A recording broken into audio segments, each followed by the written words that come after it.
നമുക്കെല്ലാവർക്കും അറിയാവുന്ന ഒരു സത്യമാണ്, ജനനം എന്നുണ്ടെങ്കിൽ എന്തായാലും മരണമുണ്ടാകും. അത് നമ്മെ കൊണ്ട് മാറ്റാൻ സാധിക്കില്ല. എന്നാൽ ഓസ്ട്രേലിയയിലുള്ള കുറെ ജനങ്ങൾ, ഏകദേശം ഒരു 50 പേർ, താൻ മരിക്കാതെ ജീവിക്കേണ്ടതിന് വീണ്ടും വീണ്ടും ഇതേ ശരീരത്തിൽ, ഇപ്പോഴുള്ള ഇതേ ശരീരത്തിൽ ജനിക്കുന്നതിനും അല്ലെങ്കിൽ മറ്റൊരു പുതിയ ശരീരത്തിലൂടെ ജീവിക്കാൻ സാധ്യതയുണ്ട് എന്ന് അടിയുറച്ച് വിശ്വസിക്കുന്നുണ്ട്. അതിനായി 1.25 കോടി രൂപയോളം അവർ ചിലവാക്കി. ഇപ്പോഴും അങ്ങനെ ഒരു ജീവിതത്തിൽ അവർ വിശ്വസിക്കുന്നു. ഈ ഓസ്ട്രേലിയയിലെ 50 പേർ മാത്രമല്ല, ലോകം മുഴുവനിലെയും ഏകദേശം 200ഓളം പേർ ഇതേ വിശ്വാസമുള്ളവരാണ്. അവരും 2.5 കോടി രൂപയോളം ചിലവാക്കി ഇന്നുവരെയും ഈ ഒരു വിശ്വാസം അവർ കൈവിട്ടിട്ടില്ല. അതെങ്ങനെയാണ് മരിക്കാതെ ജീവനോടുകൂടി ഇരിക്കുക?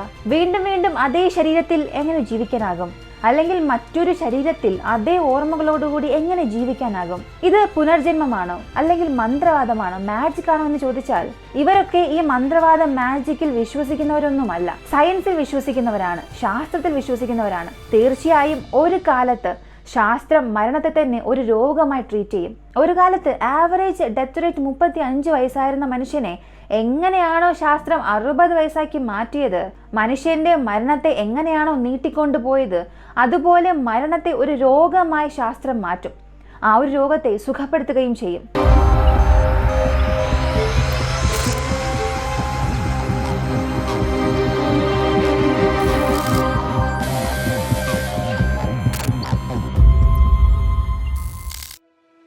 ആലൻ ബാർബറ, ഇവർ രണ്ടുപേരും ഓസ്ട്രേലിയയിലാണ് താമസിക്കുന്നത്. ഇവർക്ക് വിവാഹം കഴിഞ്ഞ് 35 വർഷമായി. കുഞ്ഞുങ്ങളുണ്ട്, പേരക്കുട്ടികളുണ്ട്. വളരെ സന്തോഷകരമായ ജീവിതമായിരുന്നു ഇതുവരെയും അവർക്ക് ലഭിച്ചത്. അവരുടെ പക്കൽ ഒരുപാട് സ്വത്തുക്കളുമുണ്ട്. ആ ഒരു ജീവിതം അവർക്ക് ഒരുപാട് സുഖവും സന്തോഷവും നൽകിയിട്ടുണ്ട്. അതിനാൽ ഇവരുടെ ഈ ഒരു ജീവിതം അടുത്ത ചില വർഷങ്ങളിൽ അവസാനിക്കാൻ പാടില്ല എന്നവർ ആഗ്രഹിച്ചു. അതിനായി ഇവർ ഓസ്ട്രേലിയയിലെ ആദ്യത്തെ ക്രയോജനിക് ഫെസിലിറ്റിയിൽ സൈൻ ചെയ്യുന്നു. ക്രയോജനിക് ഫെസിലിറ്റി എന്നാൽ മറ്റൊന്നുമല്ല, നിങ്ങളുടെ ശരീരം നിങ്ങൾ മരിച്ചതിന് ശേഷം സബ്സീറോ ടെമ്പറേച്ചറിലേക്ക് കൊണ്ടുപോകും. അതിന് കുറഞ്ഞപക്ഷം 5 മുതൽ 6 മണിക്കൂർ വരെ എടുക്കും.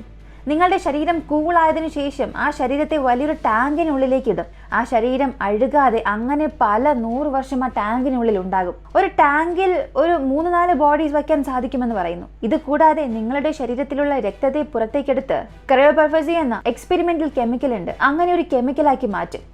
അങ്ങനെ ഈ ഒരു കൂളിംഗ് പ്രോസസ്സ് വഴി നിങ്ങളുടെ ശരീരത്തിലെ സെൽസ് എല്ലാം ഡാമേജ് ആകാതിരിക്കും എന്നും പറയുന്നു. ഓസ്ട്രേലിയയിൽ ഇങ്ങനെയുള്ള ഒരേയൊരു ഫെസിലിറ്റിയാണ് ഉള്ളത്. അത് സിഡ്നിയിൽ നിന്ന് മെൽബണിലേക്ക് പോകുന്ന വഴിയിലെ ഹോൾബ്രൂക്ക് എന്ന ചെറിയൊരു ടൗണിലാണുള്ളത്. ഈ ഒരു കമ്പനി ഈ ടൗൺ എന്തിനെ തിരഞ്ഞെടുത്തു എന്ന് ചോദിച്ചാൽ, ഇങ്ങനെയുള്ള ഫെസിലിറ്റിക്ക് low earthquake, low fire danger, low flood danger, ഇങ്ങനെ കുറഞ്ഞ അപായമുള്ള സ്ഥലങ്ങളെ ആയിരിക്കും ചൂസ് ചെയ്യുന്നത്. അതുകൊണ്ടാണ് ഇവർ അവരുടെ ഫെസിലിറ്റി ഹോൾബ്രൂക്കിലേക്ക് വെച്ചത്. ഇതുവരെയും മരിച്ചതിന് ശേഷം തങ്ങളുടെ ശരീരം പ്രിസർവ് ചെയ്യണം എന്ന് പറഞ്ഞ് 50 വ്യക്തികൾ ഇവരുടെ കമ്പനിയിൽ രജിസ്റ്റർ ചെയ്തിട്ടുണ്ട്. ഇങ്ങനെ ഒരാളുടെ ശരീരം പ്രിസർവ് ചെയ്യണമെന്നുണ്ടെങ്കിൽ ഈ കമ്പനി $1.5 ലക്ഷം വാങ്ങുന്നുണ്ട്, അതായത് 1.25 കോടി രൂപ. ഞാൻ പറഞ്ഞതുപോലെ ഈ ഒരു പ്രോസസ്സ് എല്ലാം മരിച്ചതിന് ശേഷമാണ് നടക്കുന്നത്. ശരി, ഈ മരിച്ച ശരീരം അഴുകാതെ സൂക്ഷിക്കുന്നത് കൊണ്ട് എന്ത് മാറ്റം സംഭവിക്കാൻ പോകുന്നു? മരിച്ചവർ എന്തായാലും മരിച്ചവർ തന്നെയല്ലേ എന്ന് ചോദിച്ചാൽ ഇതിന് ഈ കമ്പനി പറയുന്ന മറുപടി, വരും കാലത്ത് സയൻസ് മരിച്ചവരെ ഉയർപ്പിക്കാനുള്ള ടെക്നോളജി കണ്ടുപിടിക്കും. അപ്പോൾ ഇവർക്കെല്ലാം ജീവൻ കൊടുക്കാനുള്ള ഒരു സാധ്യതയുണ്ട്. അതുവരെയും ഈ ശരീരങ്ങൾ പ്രിസർവ് ചെയ്യണം എന്നുള്ളതാണ് ഈ കമ്പനിയുടെ ഐഡിയ. സാധാരണ മരിച്ചവരെ നിങ്ങൾ എന്തായിരിക്കും ചെയ്യുക? ഓരോരുത്തരുടെ മതവിശ്വാസം അനുസരിച്ച് അടക്കം ചെയ്യുകയോ എരിക്കുകയോ ചെയ്യും. അവിടെ നിങ്ങളുടെ ശരീരം അടക്കം ചെയ്തതിന് ശേഷം അത് അഴുകി പോയിട്ടുണ്ടാകും, അത് നശിച്ചു പോകും. ഒരു പക്ഷേ വരും കാലത്ത് മരിച്ചുപോയവർക്ക് ജീവൻ കൊടുക്കുന്ന ഒരു ടെക്നോളജി കണ്ടുപിടിച്ചാൽ പോലും നിങ്ങൾക്ക് വീണ്ടും ജീവൻ നൽകാൻ സാധിക്കില്ല. കാരണം നിങ്ങളുടെ ശരീരം നേരത്തെ അഴുകിപ്പോയല്ലോ. എന്നാൽ നിങ്ങളുടെ ശരീരം സംരക്ഷിച്ച് വച്ചിരിക്കുകയാണെങ്കിൽ അങ്ങനെ ഒരു ടെക്നോളജി കണ്ടുപിടിക്കുമ്പോൾ നിങ്ങൾക്ക് വീണ്ടും ജീവൻ നൽകാനുള്ള സാധ്യതയുണ്ടെന്ന് പറയുന്നു. ഇങ്ങനെ ഒരു കോൺസെപ്റ്റ് കേൾക്കുമ്പോൾ തന്നെ നിങ്ങൾക്ക് വളരെ വിചിത്രമായി തോന്നുന്നില്ലേ എന്ന് 1.25 കോടി രൂപ കൊടുത്ത ആൽവിനോടും ബാർബറോടും ചോദിക്കുമ്പോൾ അവർ പറഞ്ഞത്, നിങ്ങളൊരു വിമാനത്തിൽ യാത്ര ചെയ്യുന്നു എന്ന് ചിന്തിക്കുക. ആ ഒരു വിമാനം അടുത്ത ചില മണിക്കൂറിൽ ക്രാഷ് ആകാൻ പോകുന്നു. അത് ആ വിമാനത്തിലുള്ള എല്ലാവർക്കും അറിയാം. ഇപ്പോൾ ആ ഒരു വിമാനത്തിൽ ചില എക്സ്പെരിമെന്റൽ പാരഷൂട്ട് ഉണ്ട്. നിങ്ങൾക്ക് ആ ഒരു വിമാനത്തിനടിയിൽ എന്തുണ്ടെന്ന് അറിയില്ല. കടലാണോ മലകളാണോ ഒന്നും തന്നെ കാണാനും സാധിക്കില്ല. ഇപ്പോൾ ആ വിമാനത്തിലുള്ളതും ഒരു എക്സ്പെരിമെന്റൽ പാരഷൂട്ടാണ്. അത് വർക്കാകുമോ ഇല്ലയോ എന്നുള്ളതും നിങ്ങൾക്കറിയില്ല. ഇനി ഈ ഒരു പാരഷൂട്ട് വഴി നിങ്ങൾ താഴേക്ക് പോകുമ്പോൾ അവിടെ നിങ്ങളെ കാത്ത് എന്താണ് ഉള്ളത്, ഏതൊക്കെ മൃഗങ്ങൾ നിങ്ങളെ കാത്തുണ്ട് എന്ന് പോലും അറിയില്ല. പക്ഷെ ആ വിമാനത്തിൽ നിന്നും നിങ്ങൾക്ക് രക്ഷപ്പെടാൻ ഇതല്ലാതെ മറ്റു മാർഗമില്ല. ഇത് ഒരു അവസരമാണ്. എന്തായാലും ആ ഒരു വിമാനം ക്രാഷ് ആകും. അറ്റ്ലീസ്റ്റ് ഇങ്ങനെ ഒരു അവസരമെങ്കിലും ഉണ്ടല്ലോ, ഈ ഒരു പാരഷൂട്ട് വഴി ഒരു ചാൻസ് എങ്കിലും തരുന്നുണ്ടല്ലോ. ഇതായിരുന്നു ആലന്റെ ഉത്തരം. ശരി, അങ്ങനെയാണെങ്കിൽ നിങ്ങൾക്ക് വലിയ ടിന്നിനുള്ളിൽ തല കീഴായി നിൽക്കുമ്പോൾ എങ്ങനെ ഉണ്ടാകുമെന്ന് ഒരു ചോദ്യം ചോദിച്ചപ്പോൾ അയാൾ പറഞ്ഞത്, എങ്ങനെയായാലും ഞാൻ മരിച്ചതിന് ശേഷമായിരിക്കും എന്നെ അങ്ങനെ വയ്ക്കുക. എനിക്കൊന്നും തന്നെ അറിയാൻ സാധിക്കില്ല.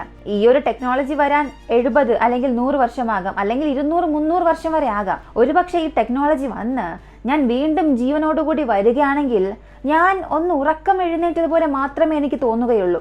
ഒരു 5 മിനിറ്റിന്റെ വ്യത്യാസം മാത്രമേ എനിക്ക് തോന്നുകയുള്ളൂ. ഇനി എനിക്ക് ജീവൻ തിരികെ കിട്ടിയില്ല എന്നുണ്ടെങ്കിൽ ഞാൻ ഒരിക്കലും എഴുന്നേൽക്കാനും പോകുന്നില്ല. അതിനാൽ ഇവിടെ ഭയം എന്നതിന്റെ ഒരു ആവശ്യകതയേ ഇല്ല എന്നാണ് പറയുന്നത്. ഞാൻ മരിച്ചതിന് ശേഷമാണ് ആ ഒരു ടിന്നിനകത്തേക്ക് എന്നെ ആക്കുക.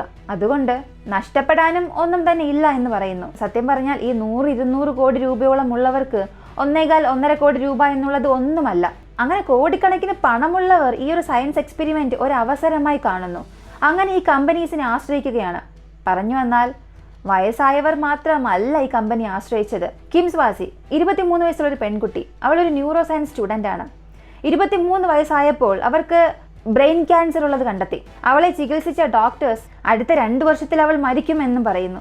ഇതെല്ലാം സംഭവിക്കുന്നത് 2013-ലാണ്. കിം സ്വാസി ഒരു ന്യൂറോ സയൻസ് സ്റ്റുഡൻ്റ് ആയതുകൊണ്ട് തന്നെ അവൾക്ക് നേരത്തെ തന്നെ അറിയാം ഇങ്ങനെയുള്ള എക്സ്പെരിമെന്റ് ടെക്നോളജീസ് എല്ലാം പുറം നാടുകളിൽ പ്രവർത്തിക്കുന്നുണ്ട് എന്ന്. അങ്ങനെ ആ സമയത്ത് പ്രവർത്തിച്ചു കൊണ്ടുവന്ന ഒരു കമ്പനിയായിരുന്നു ആൽക്കോർ. ഈ ആൽക്കോർ ഓസ്ട്രേലിയൻ കമ്പനി പോലെയല്ല, അവരെക്കാട്ടിലും ഇത് കോസ്റ്റ്ലി ആണ്.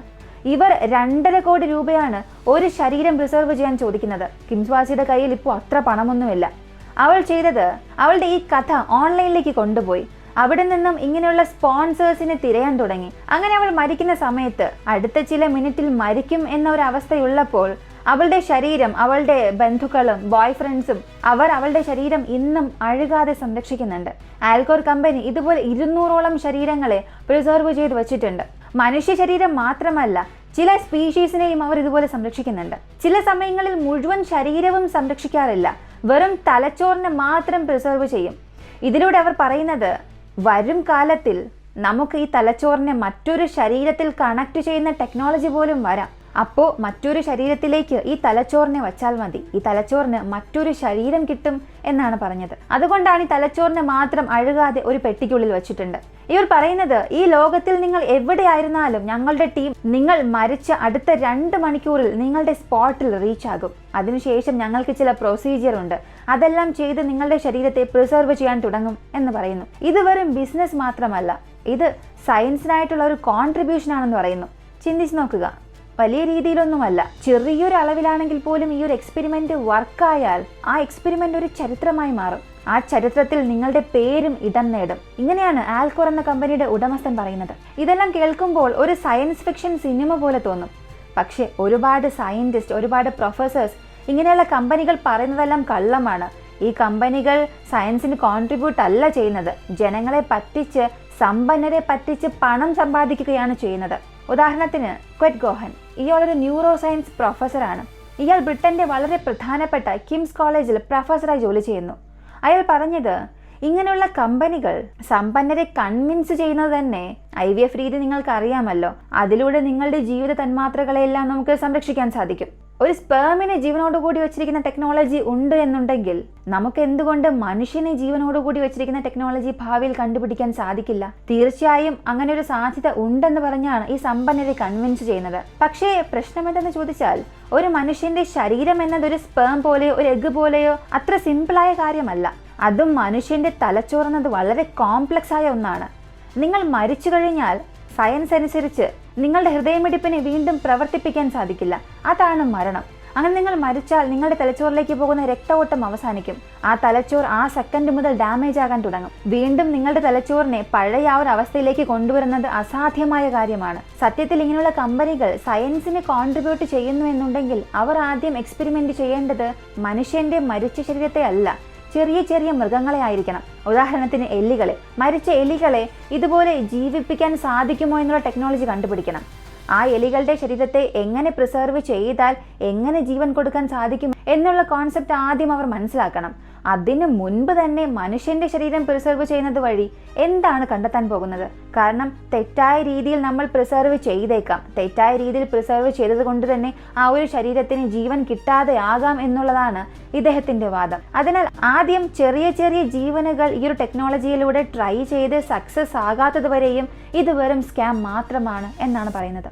ഈ ഒരു വീഡിയോയെക്കുറിച്ച് നിങ്ങൾ ആദ്യമായിട്ടാണോ കേൾക്കുന്നത്, അതോ ഈ ഒരു സംഭവത്തെക്കുറിച്ച് ഇതിനു മുൻപ് തന്നെ അറിഞ്ഞിട്ടുണ്ടോ? ഇതിൽ പറയാത്ത ഇതിലും പ്രധാനമായ മറ്റെന്തെങ്കിലും കാര്യങ്ങൾ നിങ്ങൾക്ക് അറിയാമെന്നുണ്ടെങ്കിൽ അതും കമന്റിൽ പറയുക. വീഡിയോ ഇഷ്ടമായ ലൈക്ക് ചെയ്യുക, ഷെയർ ചെയ്യുക. നമ്മുടെ ചാനൽ ആദ്യമായി കാണുന്നവരാണെങ്കിൽ മറക്കാതെ സബ്സ്ക്രൈബ് ചെയ്ത് സപ്പോർട്ട് ചെയ്യുക. മറ്റൊരു വീഡിയോയുമായി വീണ്ടും കാണാം.